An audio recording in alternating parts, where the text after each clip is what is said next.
જ્યારથી કેનેડાના પ્રધાનમંત્રી જસ્ટિન ટ્રુડોનું રાજીનામું સામે આવ્યું છે તે બાદ કેનેડાના પ્રધાનમંત્રી કોણ બનશે તે તો એક સવાલ છે જ, પરંતુ અત્યારે હાલ કેનેડાના પ્રધાનમંત્રી તરીકે કોનું નામ ચર્ચામાં આવ્યું છે અને જો તે પ્રધાનમંત્રી બનશે તો ભારતને કદાચ કોઈ ફેરફાર થશે કે કેમ, આજે તેના વિશે જ વાત કરીશું. નમસ્કાર, હું હંસિની અને તમે જોઈ રહ્યા છો નિર્ભય ન્યૂઝ.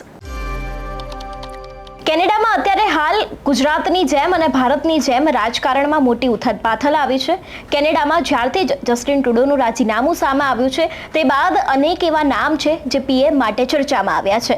આ બધાની વચ્ચે જો અત્યારે કેનેડાના પ્રધાનમંત્રી તરીકે કોઈનું નામ ચર્ચામાં આવ્યું હોય તો એ છે પોલ લિવર. અત્યારે હાલ કેનેડામાં લોકો કહી રહ્યા છે કે હવે નવા પ્રધાનમંત્રી તરીકે લગભગ પોલ લિવરની પસંદગી છે તે થઈ શકે છે. આ બધાની વચ્ચે સવાલ એક એ જ ઊભો થાય છે કે જો તેમનું સિલેક્શન થયું તે આ પદ ઉપર આવશે તો ભારતના લોકોનું ટેન્શન વધી શકે છે અને પીઆર મેળવવા પણ વધારે ને વધારે મુશ્કેલ બની શકે છે. જો આના વિશે વિગતવાર વાત કરવામાં આવે તો કેનેડામાં પીઆર થવું તેની સાથે જ સ્ટુડન્ટ વિઝા પર ત્યાં જવું હવે દિવસે ને દિવસે કઠિન બની રહ્યું છે. તેવામાં હવે વડાપ્રધાન જસ્ટિન ટ્રુડોના રાજીનામા પછી પોલ લિવર પીએમ બન્યા તો પણ ભારતના સ્ટુડન્ટ છે તે લોકોને ફટકો પડવાનો જ છે. ટ્રુડો કરતાં પણ વધારે સ્ટ્રિક્ટ ઇમિગ્રેશન નીતિઓ સાથે વધુ કડક નિયમો લાવી શકે છે તેવું પણ અત્યારે હાલ કહેવામાં આવી રહ્યું છે. જસ્ટિન ટ્રુડોએ લેબર પાર્ટીના નેતા અને દેશના વડાપ્રધાન પદેથી રાજીનામું આપવાની જાહેરાત કરી છે. તેમણે કહ્યું છે કે પાર્ટીને તેમના સ્થાને બીજા વડાપ્રધાન મળી શકે છે અને જે સમયે તેમણે વાત કહી હતી તે જ સમયથી ત્યાં પણ અનેક એવા પ્રધાનમંત્રી હવે કોણ બનશે તેવા નામ ચર્ચામાં આવ્યા હતા અને તેની સાથે જ પોલ લિવરનું નામ પણ ચર્ચામાં આવ્યું અને એવું કહેવામાં આવી રહ્યું છે કે હવે પ્રધાનમંત્રી પદ તરીકે તેમનું સિલેક્શન છે તે આ સત્તા ઉપર આવી શકે છે. હવે જો તે સત્તા પર આવ્યા તો ભારતીય વિદ્યાર્થીઓને પણ નવો ઝાટકો છે તે સામે આવી શકે છે, એટલે કે વધુ એક ફટકો ગુજરાતી વિદ્યાર્થીઓ તેની સાથે જ ભારતીય વિદ્યાર્થીઓને પડી શકે છે. કારણ કે અત્યાર સુધી ટ્રુડોએ પણ એ જ કામ કર્યું હતું ભારતીય વિદ્યાર્થીઓ સાથે, જેમાં તેમના સાથે ગેરવર્તન કરવામાં આવ્યું હતું, અન્યાય થતા હતા. એટલું જ નહીં, ડિપોઝિશનને લઈને હોય, ઇમિગ્રેશનને લઈને હોય તેવા અનેક એવા નિયમો છે તે વધારે ને વધારે કડક બનાવવામાં આવ્યા હતા. પરંતુ હવે જો પોલ લિવરનું પણ નામ પ્રધાનમંત્રી તરીકે સામે આવ્યું તો તેનાથી પણ કદાચ ગુજરાતી સહિત ભારતીય વિદ્યાર્થીઓને પણ આવો જ વધુ એક ફટકો છે તે સામે આવી શકે છે તેવું પણ લાગી રહ્યું છે. કારણ ફક્ત એટલું જ છે કે જો તે પણ પ્રધાનમંત્રી બન્યા તો હવે તે પણ ભારતમાં જેવું વલણ અત્યાર સુધી જસ્ટિન ટ્રુડો ધરાવતા હતા તેવું જ એક વલણ ધરાવે છે અને તે પણ આવશે તો કદાચ ભારતીય વિદ્યાર્થીઓ માટે એક નવો ફટકો લઈને આવી શકે છે તેવું પણ લાગી રહ્યું છે.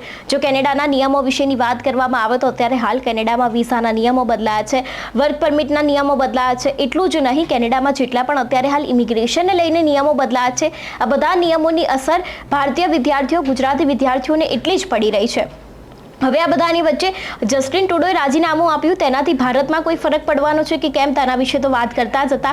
તે બાદ આપણે તે પણ જાણ્યું હતું કે ગુજરાતી વિદ્યાર્થીઓને કોઈ ફરક પડશે કે કેમ તે પણ આપણે જાણ્યું હતું. પરંતુ હવે જે નામ અત્યારે હાલ ત્યાં ચર્ચાઈ રહ્યું છે તે પણ પ્રધાનમંત્રીની સત્તા ઉપર આવ્યા તો કદાચ ભારતીય વિદ્યાર્થીઓને વધુ એક ફટકો છે તે પડી શકે છે. કારણ કે તે પણ ટ્રુડોની જેમ જ પોતાનું કટ્ટર વલણ ધરાવે છે ભારતીય વિદ્યાર્થીઓને લઈને. જો કદાચ કોઈ બીજી વ્યક્તિ આવી અને તેમને આ વિઝાના નિયમો છે અથવા તો પછી ઇમિગ્રેશનના અને ડિપોઝિશનના નિયમો છે તેને હળવા કર્યા તો જ કદાચ ભારતીય લોકોને ફાયદો થઈ શકે છે. પરંતુ અત્યારે હાલ જે નામ ચર્ચામાં આવી રહ્યું છે તે જ નામ ફરી એક વખત જો આ સત્તા પર બેઠું તો કદાચ ભારતીય વિદ્યાર્થીઓને પીઆર મેળવવા વધારે ને વધારે મુશ્કેલ થવાના છે.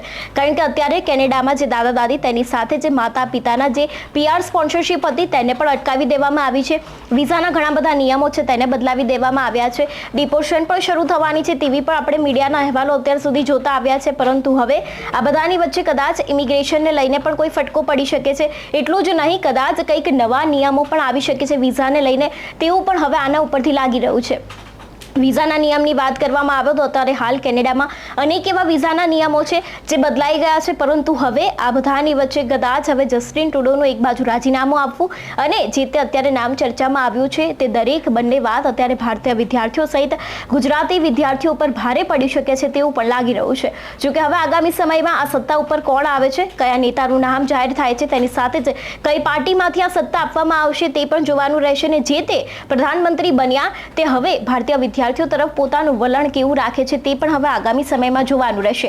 જો તેમનું વલણ થોડુંક સારું રહ્યું તો કદાચ ભારતીય વિદ્યાર્થીઓને ત્યાં ફાયદો થશે, અને જો તેમનું વલણ પણ ટ્રુડોની જેમ જ અઘરું રહ્યું તો કદાચ ભારતીય વિદ્યાર્થીઓને વધુ એક ફટકો છે તે પણ પડી શકે છે.